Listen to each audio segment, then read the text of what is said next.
America అధ్యక్షుడు Donald Trump పరిస్థితి ఇప్పుడు చాలా దారుణంగా ఉందనే చెప్పాలి. మిడిల్ ఈస్ట్ కంట్రీస్ లో జరుగుతున్న ఈ వార్ నేపథ్యంలో హర్మోజ్ జలసంధిని క్లోజ్ చేశారు.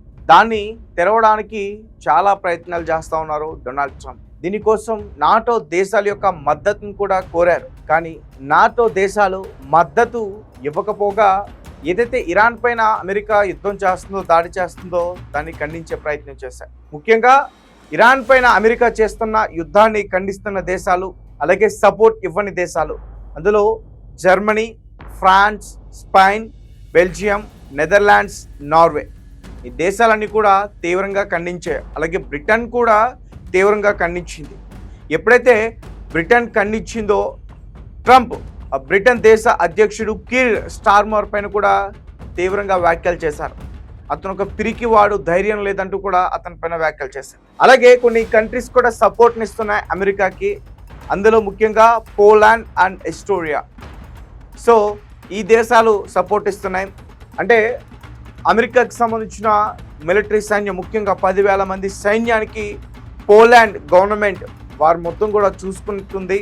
అలాగే అసలు నాటో ఎందుకు సపోర్ట్ చేయట్లేదు, దానికి కారణం ఏంటనేది ఒకసారి క్లియర్గా మనం మాట్లాడుకుందాం.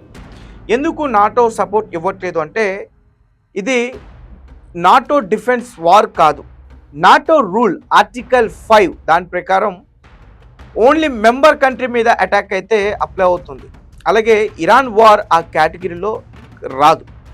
అలాగే ఇది చాలా రిస్క్ ఎక్కువ. ఒకవేళ నాటో ఎంట్రీ ఇస్తే గ్లోబల్ వార్ కావచ్చు. So Middle East conflict expand అయ్యే ఛాన్స్ ఉంటుంది ఈ వార్. అలాగే పొలిటికల్గా కూడా చాలా డిసగ్రిమెంట్. యూరోప్ కంట్రీస్ ట్రంప్ డెసిషన్తో అగ్రీ కావట్లేదు. నిజానికి వెస్టర్న్ కంట్రీస్ అన్ని కూడా మిడిల్ ఈస్ట్ కంట్రీస్లో ఏదైనా యుద్ధం జరిగితే ఖచ్చితంగా వారి యొక్క మద్దతు ఉంటుంది. బట్ అమెరికా ఇజ్రాయెల్ చేస్తున్న యుద్ధం ఏదైతే ఉందో ఇరాన్ పైన, దానికి మద్దతు వెస్టర్న్ కంట్రీస్, ఈ నాటో ఉన్న దేశాలు ఏమి కూడా ఇవ్వట్లేదు. రైట్, దీని గురించి క్లియర్గా చెప్పుకుందాం. అయితే ముఖ్యంగా యుఎస్కి ఎలా అయితే మిడిల్ ఈస్ట్ కంట్రీస్లో బేసెస్ ఉన్నాయో, అలాగే వెస్టర్న్ కంట్రీస్ కూడా కొన్ని బేసెస్ ఉన్నాయి. అందులో ముఖ్యంగా యునైటెడ్ కింగ్డమ్, అలాగే ఫ్రాన్స్. యూకేకేమో బెహ్రాన్లో బేస్ ఉంది, మిలిటరీ బేస్ ఉంది. అలాగే ఫ్రాన్స్కేమో యుఏలో బేస్ ఉంది. యూరోప్లో అమెరికాకు విశ్వాసంగా ఉన్న దేశాల్లో పోలాండ్ ఉంది. ఇక్కడ దాదాపు 10,000 మంది అమెరికా సైనికులు ఆశ్రయం పొందుతున్నారు. వీళ్ళకయ్యే ఖర్చులో ఎక్కువ భాగం పోలాండ్ ప్రభుత్వమే భరిస్తుంది. పశ్చిమాసియాలో అమెరికా నిర్వహిస్తున్న సైనిక ఆపరేషన్లకు కూడా లాజిస్టిక్ సపోర్ట్ ఇస్తుంది. రుమేనియా సైతం అమెరికాకు అండగా ఉంటుంది. తమ వైమానిక స్థావరాల్లో అమెరికా విమానాలు దిగేందుకు పర్మిషన్ కూడా ఇచ్చింది. బాల్టిక్ దేశాలైన లిథువేనియా, ఎస్తోనియా, లాత్వియా దేశాలు సైతం అమెరికాకు మద్దతు తెలిపాయి. ఇక వ్యతిరేక దేశాల గురించి మాట్లాడుకుంటే, నాటోలో పలు దేశాలు ఇరాన్పై యుద్ధం చేయడాన్ని తీవ్రంగా ఖండిస్తున్నాయి. స్పెయిన్ బహిరంగంగానే అమెరికా వైఖరిని తప్పుపట్టింది. తమ దేశంలోని సైనిక స్థావరాలు వినియోగించుకునేందుకు పర్మిషన్ ఇచ్చేది లేదని తేల్చి చెప్పింది. ఈ యుద్ధం అంతర్జాతీయ చట్టాలకు విరుద్ధమని ఆ దేశ అధ్యక్షుడు పెడ్రో సాంచెజ్ కూడా ఒక ప్రకటన తెలియజేశారు. తమకు మిత్రదేశమైన చట్టాలకు వ్యతిరేకంగా చర్యలకు పాల్పడితే ఊరుకునేది లేదని కూడా స్పష్టం చేశారు. అలాగే మరోవైపు బ్రిటన్ కూడా అమెరికా ఇరాన్ యుద్ధాన్ని వ్యతిరేకిస్తుంది.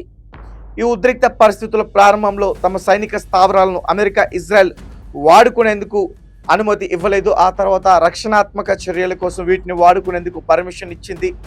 హర్మోజ్ జలసంధి తెరిచేందుకు తమకు సహకరించాలని ట్రంప్ ఇచ్చిన పిలుపునకు బ్రిటన్ సపోర్ట్ చేయలేదు. దీంతో బ్రిటన్ ప్రధాని కీర్ స్టార్మర్కు కూడా ధైర్యం లేదని ట్రంప్ తీవ్రంగా అతన్ని విమర్శించారు. అందుకే ట్రంప్ తమకు సపోర్ట్ ఇవ్వని నాటో దేశాలపై చర్యలు తీసుకోవాలని భావిస్తూ ఉన్నారు. మద్దతు తెలపని దేశాల నుంచి సైనికులను ఉపసంహరించి పోలాండ్, రుమేనియా దేశాలకు తరలించినట్లుగా తెలుస్తుంది. అలాగే తమకు వ్యతిరేకంగా ఉన్న దేశాలకు అత్యాధునిక అమెరికా ఆయుధాలు, రక్షణ సాంకేతికతను అమ్మకుండా నిలిపివేయాలని భావిస్తున్నట్లు సమాచారం. పెంటాగాన్ నుంచి లీక్ అయిన ఈ సమాచారం ప్రకారం స్పెయిన్ లాంటి దేశాలను నాటో నుంచి సస్పెండ్ చేసే యోచనలో ఉన్నట్లు తెలుస్తుంది. సో గాయస్, చూశారు కదా, నాటో దేశాలకి ట్రంప్ ఒక వార్నింగ్ అయితే ఇవ్వడం అయితే జరిగింది. సో ఒకవేళ ట్రంప్ సీరియస్గా తీసుకుంటే మాత్రం ఖచ్చితంగా 3వ ప్రపంచ యుద్ధం వచ్చే అవకాశం కూడా ఉంటుంది. ఎందుకంటే నాటో కనుక ఇన్వాల్వ్ అయితే ఖచ్చితంగా ఇది అంతర్యుద్ధం అయ్యే అవకాశం కూడా ఉంటుంది.